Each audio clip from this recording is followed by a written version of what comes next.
ಗತ್ತು ದುಡ್ಡಿನ ವ್ಯವಹಾರ ಮಾಡ್ಕೊಳ್ಳೋರು ಅವರು. ನಮ್ಮ ಅಕ್ಕನೂ ಅವಳುವೆ, ಸುಮಿತ್ರಾ ಅನ್ನೋರುವೆ.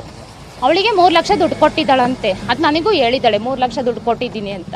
ಇವತ್ತೇ ಮೊನ್ನೆ ಏನು ಮಾಡವಳೆ, ಯಾರಿಗೂ ಹೇಳ್ಬೇಡ, ನಿಮ್ಮ ಮನೇಲಿ ಯಾರಿಗೂ ಹೇಳ್ಬೇಡ, ದುಡ್ಡು ಕೊಡ್ತೀನಿ ಬಾ, ಇವಳು ಮನೆ ಕಟ್ತೀನಿ ಅಂತ ಹೇಳ್ತಿದ್ಲು. ದುಡ್ಡು ಕೊಡ್ತೀನಿ ಬಾ ಅಂತ ಕರೆಸ್ಕೊಂಡವಳೆ. ಹೇಳಿ ನನಗೆ ಗೊತ್ತಿಲ್ಲ, ಮೈಸೂರು ಗೊತ್ತಿಲ್ಲ, ನನ್ನ ತಂಗಿ ಕರಿತೀನಿ ಅಂತ ಹೇಳವಳೆ. ನಾನು ಬಿಟ್ಟು ಎಲ್ಲೂ ಹೋಗಲ್ಲ ಅವಳು. ಆಮೇಲೆ ನಿನ್ನ ತಂಗಿ ಕರ್ಕೊ ಬರಬೇಡ, ನೀನು ಒಬ್ಳೆ ಬಾ ಅಂತ ಹೇಳಿರೋದು. ನಂಗೆ ಕಾರ್ ಕಳಿಸ್ತೀನಿ ಅಂತ. ಅವಳಿಗೆ ಡೌಟ್ ಬಂದು ನನ್ನ ಕಾರಲ್ಲಿ ಬರಲ್ಲ ಅಂದವಳೆ. ಇಲ್ಲ ನನ್ನ ತಮ್ಮ ಅಂತ ಹೇಳ್ಬಿಟ್ಟು ಕರೆಸ್ಕೊಂಡಿರೋದು. ಅಲ್ಲಿಗೆ ಹೋದ್ಮೇಲೆ ಅವ್ರ ಮನೆಗೆಲ್ಲ ಹೋಗಿ ಊಟ ಎಲ್ಲ ಮಾಡ್ಕೊಬಿಟ್ಟು ಬಂದವ್ರೆ. ಅಲ್ಲಿ ಸ್ವಲ್ಪ ಜಗಳ ಐತೆ ಅನಿಸುತ್ತೆ. ಅವಾಗ ಏನು ಮಾಡೋಳು, ಅವಳು ಬೇರೆ ಅವನಿಗೆ ಹೇಳ್ಕೊಟ್ಟಿರೋದು, ಅವಳನ್ನ ಮನೆಗೆ ಕಳಿಸ್ಬೇಡ, ಕರ್ಕೊಂಡೋಗಿ ಅವಳನ್ನ ಒಡವೆ ಎಲ್ಲ ಕಿತ್ಕೊಬಿಟ್ಟು ಸಾಕು ಮನೆಗಂತೂ ಕಳಿಸ್ಬೇಡ ಅಂತ ಹೇಳೋಳು. ಅವನು ಒಪ್ಕೊಂಡವನಂತೆ ಸರ್. ಈ ಥರ ಎಲ್ಲ ಮಾಡವ್ರೆ. ಅವಳು ಹೇಳಿದ್ಕೋಸ್ಕರ ನಾನು ಈ ಥರ ಮಾಡಿರೋದು ಅಂತ ಅವರು ಒಪ್ಕೊಂಡವ್ರಂತೆ. ಈಗ ಅವ್ರು ನಮಗೆ ದುಡ್ಡು ಕೊಡಬೇಕು ಸರ್. ಅವಳಿಂದನೇ ನಮ್ಮ ಅಕ್ಕನ ಲೈಫ್ ಹಾಳಾಗಿರೋದು. ನಮ್ಮ ಅಕ್ಕಗೆ 2 ಜನ ಮಕ್ಕಳು ಸರ್. ನನ್ನ ಮಕ್ಕಳು ಎಷ್ಟು ಕಣ್ಣೀರಲ್ಲಿ ಕೈ ತೊಳಿತಾ ಇದ್ದಾವೆ ಗೊತ್ತಾ ಸರ್. ನಮ್ಗೆ ಎಷ್ಟು ದುಃಖ ಐತೆ ಗೊತ್ತಾ ಸರ್. 3 ದಿವಸದಿಂದ ಯಾರು ಇಲ್ದಂಗೆ ಬಿದ್ದೇವಳೆ ಸರ್. ಅಲ್ಲಿ ಎಷ್ಟು ಟಾರ್ಚರ್ ಕೊಟ್ಟವ್ರಂತೆ ಸರ್. ಇಲ್ಲೆಲ್ಲ ಫುಲ್ಲೆಲ್ಲ ಮಾರ್ಕು ಪಿನ್ನದಲ್ಲೆಲ್ಲ ಚುಚ್ಚವ್ರಂತೆ. ಅವಳಿಗೆ ತಲೆಗೆಲ್ಲ ಹೊಡೆದು ವೇಲ್ ಹಾಕಿ ಕತ್ತೆಲ್ಲ ಇಸ್ಕಿ. ಭಾನುವಾರ ಹೋಗಿರೋದು, 11 ಗಂಟೆಗೆ ಹೋಗಿರೋದು. ಫಂಕ್ಷನ್ ಅಂತ ಹೋಗಿರೋ. ಅವ್ರ ಮನೇಲಿ ಬರ್ತಡೇ ಐತೆ ಅಂತ ಕರೆಸ್ಕೊಂಡಿರೋದು ಅವಳು, ಸುಮಿತ್ರಾ ಅನ್ನೋರು. ಅಲ್ಲಿ ಬರ್ತಡೇನೂ ಇಲ್ಲ, ಏನೂ ಇಲ್ಲ, ಯಾರಿಗೂ ಹೇಳ್ಬೇಡ, ನೀಟಾಗಿ ರೆಡಿ ಆಗ್ಬಾ ಅಂತ. ಇವಾಗ ನನ್ಗಾದ್ರೂ ದೋಸ್ತ ಆದರೆ ನಾವು ಹಂಗೆ ಹೋಯ್ತೀವಿ ಸರ್. ನೀವು ಹೋಗಲ್ವಾ? ಹೋಗ್ತಾ ಇರ್ತೀರ, ಯಾರೇ ಆದರೂ ಹೋಗ್ತಾ ಇರ್ತಾರೆ. ಆ ಥರ ಒಂದು ನಂಬಿಕೆ ಮೇಲೆ ಇವ್ರು 3 ವರ್ಷದಿಂದ ಸಕ್ಕತ್ ಫ್ರೆಂಡು. ಅವ್ರ ಮನೆ ಇಲ್ಲೇ ಇದ್ದಿದ್ದು, ಬಾಡಿಗೆ ಮನೇಲಿ ಇದ್ರಂತೆ. ಈಗ ಒಂದು 2 ತಿಂಗಳಲ್ಲಿ ಮನೆ ಖಾಲಿ ಮಾಡ್ಕೊಂಡು ಹೋಗವ್ರೆ. ಅವಳೇ ಮಾಡೋಳೆ, ಅಲ್ಲೇ ಗೋಕುಲ್ದಾಸ್ಗೆ ಹೋಯ್ತಾವಳೆ ಅವಳು. ಅವಳು ಕರೆಸ್ಕೊಬಿಟ್ಟು ಈ ಥರ ಮಾಡೋಳು ಸರ್. ದುಡ್ಡು ವಾಪಸ್ ಕೊಡ್ಬೇಕಲ್ಲ ಅಂತ. ಇವಳು ಒಡವೆ ಎಲ್ಲ ಹಾಕೊಂಡು ಹೋಗೋಳಲ್ಲ. ಇವಳು ಚೆನ್ನಾಗಿದ್ಲು, ಒಡವೆ ಎಲ್ಲ ಚೆನ್ನಾಗಿ ಹಾಕೊಳ್ಳೋಳಲ್ಲ. ಅವಳಿಗೆ ಹೊಟ್ಟೆ ಕಿಚ್ಚು, ಸಖತ್ ಹೊಟ್ಟೆ ಕಿಚ್ಚಿತ್ತು. ನಾನು ಹೇಳಿದ್ದೆ, ಸ್ವಲ್ಪ ದಿವಸದಿಂದ ಹೇಳಿದ್ದೆ ಅವಳ ಜೊತೆ ಜಾಸ್ತಿ ಒಡ್ಡಾಡ್ಬೇಡ ಅಂತವ. ಆ ಥರ ಏನಿಲ್ಲ ಬಿಡು, ಫ್ರೆಂಡ್ ಅಲ್ವಾ ಅಂತ ಅವಳು ಅನ್ಕೊಂಡು ಒಡ್ಡಾಡ್ತಾ ಇದ್ಲು. ಯಾರೇ ಆದರೂ ಫ್ರೆಂಡ್ ಏನೂ ಮಾಡಲ್ಲ ಅಂತ ನಾವು ಅದೇ ಥರ ಅನ್ಕೊಂಡಿದ್ದು. ಅವಳು ಈ ಥರ ನಮ್ಗೆ ಈ ಥರ ಮೋಸ ಮಾಡ್ತಾಳೆ ಅಂತ ಗೊತ್ತಿರ್ತಿಲ್ಲ ಸರ್. ಫೋನ್ ಮಾಡಿದ್ದೀವಿ ಸರ್. ಅವಳು ಏನು ನನಗೆ ಗೊತ್ತಿಲ್ಲ. 1 ದಿವಸ ರಿಸೀವ್ ಮಾಡಿದ್ಲು, ಫಸ್ಟ್ನೇ ದಿವಸ ರಿಸೀವ್ ಮಾಡಿದ್ಲು. ರಿಸೀವ್ ಮಾಡಿಬಿಟ್ಟು ಪ್ರೀತಿ ಬಂದವಳ ಅಂದಿದ್ದಕ್ಕೆ ಇಲ್ಲ ಅಣ್ಣ ಫೋನ್ ಮಾಡಿದ್ದು ಅಂತ ಅವ್ರ ಮನೆಯವ್ರಿಗೆ ಹೇಳವಳೆ. ನಮ್ಮ ಬಾವಿಗೆ ಹೇಳಿದ್ದಾರೆ.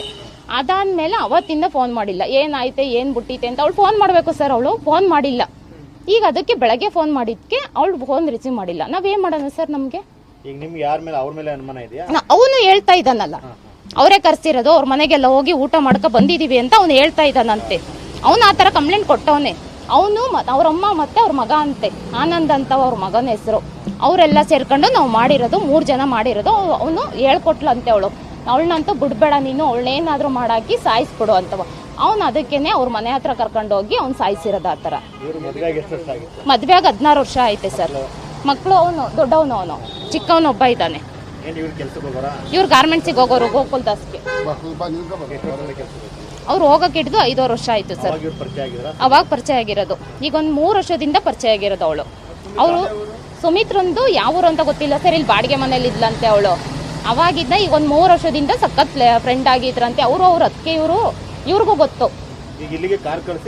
ಇಲ್ಲಿಗೆ ಇನ್ನರ್ ಸರ್ಕಲ್ ಕರ್ಸಿದ್ರಂತೆ, ಕಾರ್ ಕೊಟ್ಟಿದ್ದಾರೆ, ಕಳ್ಸಿದ್ದಾರೆ. ಅಲ್ಲಿಂದ ಅದು ಕೇರ್ಪೇಟೆಯಿಂದ ಕಳ್ಸಿರೋದು, ನನ್ನ ತಮ್ಮ ಅಂತ ಕಳ್ಸಿರೋದು. ಅವ್ನು ಬಂದು ಇಲ್ಲಿಂದ ಕರ್ಕೊಂಡು ಹೋಗೋವಳೆ. ಅವಳಿಗೆ ಹತ್ತಕ್ಕೂ ಭಯ ಐತೆ, ನಾನು ಬರಲ್ಲ ಬಸ್ಕೊಯ್ತೀನಿ ಅಂತ. ಮತ್ತೆ ಅಲ್ಲೂ ಅವ್ರ ಮನೇಲಿ ಹೇಳೋಳಂತೆ, ನಾನು ಇಲ್ಲ, ನಾನು ಬಸ್ಕೊಯ್ತೀನಿ. ಇಲ್ಲ ಅಕ್ಕ, ನಾನು ಬಸ್ಕೊಯ್ತೀನಿ, ನಾನು ಕಾರಲ್ಲಿ ಹೋಗಲ್ಲ, ಇಲ್ಲ ಏನೂ ಆಗಲ್ಲ, ಹೋಗು, ಸೇಫಾಗಿ ಬಿಡ್ತಾನೆ ಅಂತ ಕಳ್ಸಿರೋದು ಅವಳು. ಅದು ಅವಳು ಸೇಫಾಗಿ ಬರ್ತೀನಿ ಅಂತ ಆ ಉದ್ದೇಶಕ್ಕೋಸ್ಕರ ಅವಳು ಹೋಗವಳೆ. ಈ ಥರ ಆಗುತ್ತೆ ಅಂತ ನಮಗೂ ಗೊತ್ತಿಲ್ಲ ಸರ್. ನಮಗೆ 6 ಗಂಟೆ ಆದರೂ ಮನೆಗೆ ಬಂದಿರ್ತಿಲ್ಲ. ಫಸ್ಟ್ ಫೋನ್ ಮಾಡವ್ರೆ, ನಮ್ಮಮ್ಮ ಫೋನ್ ಮಾಡಿದಾಗ ಬರ್ತಾ ಇದ್ದೀನಿ ಅಂತ ಹೇಳವಳೆ. ಬರ್ತಾ ಇದ್ದೀನಿ ಅಂತ ಹೇಳ್ದಕ್ಕೆ ಅವ್ನು ಫೋನ್ ಕಿತ್ಕೊಬಿಟ್ಟು ಕಟ್ ಮಾಡ್ಬಿಟ್ಟವನೆ.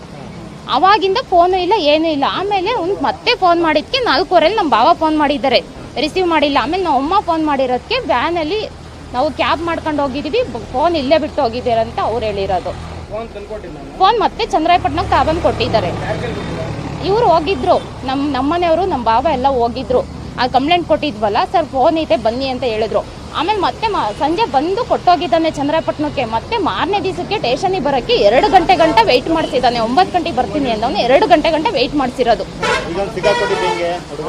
ಅದ್ರಿಂದಾನೆ ಫೋನ್ ಕೊಡೋಕ್ಕೆ ಅಂತ ಬಂದಲ್ಲ, ನಾನು ಎಲ್ಲ ಹೇಳ್ತೀನಿ ಅಂತ ಸಿಗಾಕೊಂಡ. ಅವನು ಸಿಗಾಕೊಂಡ ಮೇಲೆ ಸರ್ ಅವನೇನು ಮಾಡ್ದ, ಕಂಪ್ಲೇಂಟ್ ಕೊಟ್ಟಿದ್ವಲ್ಲ, ಸ್ಟೇಷನ್ ಹತ್ರ ಬಂದಾಗ ಪೊಲೀಸ್ನವ್ರು ಬಾಯಿ ಬಿಡಿಸ್ದಾಗ ಏನಂದಂತೆ, ಇಲ್ಲ ಸರ್ ಸೇಫ್ ಆಗಿದ್ದಾರೆ ಅಂತ ಹೇಳಿದ್ರಂತೆ. ಆಮೇಲೆ ಕರ್ಕೊಂಡು ಹೋಗ್ತೀನಿ ಅಂತ ಲೊಕೇಶನ್ ನಾನು ಎಲ್ಲೆಲ್ಲಿ ಕರ್ಕೊಂಡು ಹೋಗಿದ್ದೆ, ಯಾರ್ಯಾರ ಮನೆ ಹತ್ರ ಕರ್ಕೊಂಡು ಹೋಗಿದೆ ಅಂತ ಎಲ್ಲ ಒಪ್ಕೊಂಡಿದ್ದಾನೆ. ಆಮೇಲೆ ಇವು ಕರ್ಕೊಂಡು ಹೋದಾಗ ಮೊದಲು ಇದ್ದಾಳೆ, ಏನೂ ಮಾಡಿಲ್ಲ, ತೋಟದ ಮನೇಲಿ ಇಟ್ಟಿದ್ದೀನಿ ಅಂತ ಹೇಳಿದಂತೆ. ಅವನು ತೋಟದ ಮನೇಲಿ ಇಟ್ಟಾಗ ಮತ್ತೆ ಮಾರನೇ ದಿವಸಕ್ಕೆ ಸರ್ 3 ಜನ ಶಾಮೀನಾಗಿರೋದು ಅಂತ ಅವ್ನು ಒಪ್ಕೊಂಡಂತೆ. ನಾನೊಬ್ಬ, ನನ್ನ ಜೊತೆ 2 ಜನ ಇದ್ದಾರೆ ಅಂತ ಒಪ್ಕೊಂಡಂತೆ ಅವ್ನು ಫಸ್ಟು. ಆಮೇಲೆ ಮತ್ತೆ ಮಾರನೇ ದಿವಸಕ್ಕೆ ಹೋದ್ರಾಗುತ್ತೆ ಅಂತ ಒಂದು 5:30 ಹೋಗಿದ್ದಾರೆ ಅವರು. 5:30 ಹೋದಾಗ ನಮ್ಗೆ 10:30, 10 ಗಂಟೆ 11 ಗಂಟೆ ಆದರೂ ನಮಗೆ ಗೊತ್ತಾಗ್ಲಿಲ್ಲ. ಆಮೇಲೆ ಎಲ್ಲ ಏನಂದ್ರು ಕಿಕ್ಕೇರಿಗೆ ಬನ್ನಿ ಅಂತ ಹೇಳಿದ್ರು.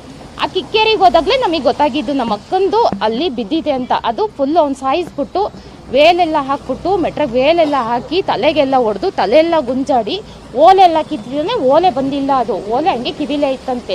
1 ರಿಂಗ್ ಕಿತ್ಕೊಂಡಿದ್ದಾನೆ, 2 ರಿಂಗ್ ಕಿತ್ಕೊಂಡಿದ್ದಾನೆ, 1 ರಿಂಗು ಕೈಲೇ ಇತ್ತಂತೆ, 1 ಬ್ರಾಸ್ಲೆಟ್ ಕಿತ್ಕೊಂಡಿದ್ದಾನೆ, ಆಮೇಲೆ 1 ಮಾಂಗಲ್ಯ ಚೈನ್ ಕಿತ್ಕೊಂಡಿದ್ದಾನೆ. ಆಮೇಲೆ ಇನ್ನೇನೇನು ತಗೊಂಡೋಗಿದ್ಲು ನಮಗೆ ಗೊತ್ತಿಲ್ಲ ಸರ್. ಊರಿಗೆ ಹೋಗ್ತೀನಿ ಅಂತ ಹೋಗಿದ್ದು, ಪಾಪ ಅವಳು ಬರ್ನೇ ಇಲ್ಲ ಸರ್. ನಮ್ಗೆ ಎಷ್ಟು ಬೇಜಾರಾಗುತ್ತೆ ಸರ್. ನಮಗೆ ನನ್ನ ಮಕ್ಕಳು, ಸಣ್ಣ ಮಕ್ಕಳು ಬಿಟ್ಟು ಅವಳು ಆ ಕೆಲಸ ಮಾಡಬಾರ್ದಾಗಿತ್ತು ಸರ್. ಫ್ರೆಂಡು ಅಂತ ಹೋದ್ರೆ ಈ ಕೆಲಸ ಮಾಡಿದ್ರೆ ನಾವೇನು ಮಾಡೋದು ಸರ್? ನಾವೇನು ಮಾಡ್ಕೊಂಡು ಸಾಯೋದು ಸರ್? ಸಣ್ಣ ಮಕ್ಕಳು ಸರ್ ಅವು. ಇನ್ನು ಒಬ್ಬ 4ನೇ ಕ್ಲಾಸು, ಅವನಿಗೆ ಎಷ್ಟೋ ಗೊತ್ತಾಗುತ್ತೆ ಬಿಡಿ ಸರ್. ಅವನು 9ನೇ ಕ್ಲಾಸು. ಈಗ 4ನೇ ಕ್ಲಾಸ್ ಹುಡುಗನಿಗೆ ಯಾವ ಥರ ಸಮಾಧಾನ ಮಾಡೋದು ಸರ್ ನಾವು? ಸರ್ ಇಲ್ಲ ಸರ್, ಅವ್ರಿಗೆ ಏನಾದರೂ ಮಾಡಲೇಬೇಕು ಸರ್. ಅವರು ಇಲ್ಲ ಅಂದರೆ ಅವ್ರನ್ನ ನಾವು ಹೇಳ್ತಲ್ವಾ, ನಮ್ಮ ಮಕ್ಕಳಿಗೆ ಯಾವ ಥರ ಪರಿಸ್ಥಿತಿ ಬಂದಿದೆ ಅವ್ರಿಗೂ